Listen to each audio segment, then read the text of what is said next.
Alors le bilan énergétique est assez simple. On est une région qui produit à peu près 10% de ce qu'elle consomme, essentiellement grâce à ses installations hydroélectriques.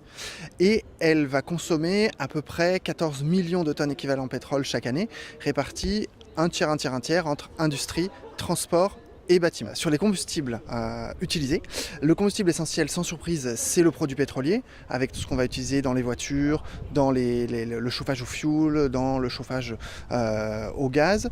Et en deuxième, l'électricité, avec à peu près un quart de nos besoins qui sont couverts par les électrons, essentiellement liés à la consommation dans les bâtiments, avec tous les nouveaux usages que l'on va avoir, le chauffage électrique et tous les besoins liés à l'informatique qui sont en augmentation constante. Les leviers essentiels de la région vont porter sur deux points. Le premier, c'est lié à ses compétences propres d'organisateur de transport, notamment avec les TER, les transports ferroviaires, pour désengorger les voies de circulation et donc diminuer la consommation énergétique fossile liée au carburant. Et le deuxième, c'est son intervention en matière de transition énergétique dans les bâtiments. On a beaucoup moins de potentialité sur l'industrie, puisque ce sont des grosses installations qui réfléchissent à une envergure plutôt internationale ou nationales et sur lesquelles la région d'implantation a peu de poids, alors que les bâtiments, la région a la capacité de venir aider à la rénovation, à la réhabilitation, qu'elle soit à l'intérieur, à l'extérieur, et de diminuer les coûts nécessaires pour les habitants pour faciliter le passage à l'acte et la prise de décision pour lancer les travaux et les chantiers. Donc que ce soit bâtiments individuels, bâtiments collectifs, HLM, logements privés, l'ensemble du spectre est couvert par les aides régionales. Les freins portent surtout sur la partie production. Autant la partie diminution d'énergie, ce sont des choses qui sont actées, qui font assez consensus. Réhabiliter un bâtiment ne pose en général guère de problème aux voisins.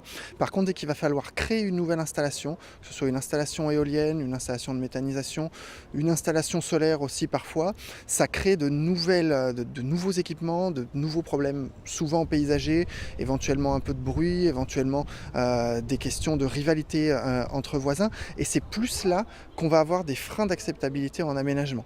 Le deuxième frein qui est aussi lié à ça, c'est le prix du foncier qui est très élevé dans notre région et qui va venir faire augmenter les coûts d'installation et donc diminuer la rentabilité et rendre un peu moins attractif sur certains projets notre territoire, surtout le territoire de la métropole où il y a une forte densité par rapport à des territoires comme les Alpes, voire comme l'Occitanie qui est un peu plus libre de ce côté-là. Les grandes avancées qui ont eu lieu là-dessus, c'est que les lois NOTRe et TECV ont eu l'avantage de clarifier un peu les compétences. Jusqu'à ces deux lois, sur la question énergétique et environnementale, c'était un peu tout le monde faisait un peu tout. Et puis, des fois, on se marchait un peu sur les pieds. Avec ces deux lois, le paysage a été un petit peu nettoyé. On a la région qui est chef de file et qui vient donner l'impulsion, la stratégie, les grands axes, les grands objectifs. Alors, en concertation, on ne les écrit pas forcément tout seul, on les discute avec les autres territoires. Et le bloc communal avec les communes et les intercommunalités quand la compétence leur a été déléguée, qui vient mettre en œuvre tout ça et gérer les autorisations d'installation, les permis de construire, les plans locaux d'urbanisme, qui eux apportent le concret à tous ces éléments-là. On a voilà, un peu les deux avancées essentielles des lois NOTRe et TECV sur ce sujet-là, en plus de la confirmation de la volonté du pays et de la sphère publique à engager la transition énergétique et déclencher des chantiers, des travaux, des changements de comportement et accompagner tout ça vers l'avenir.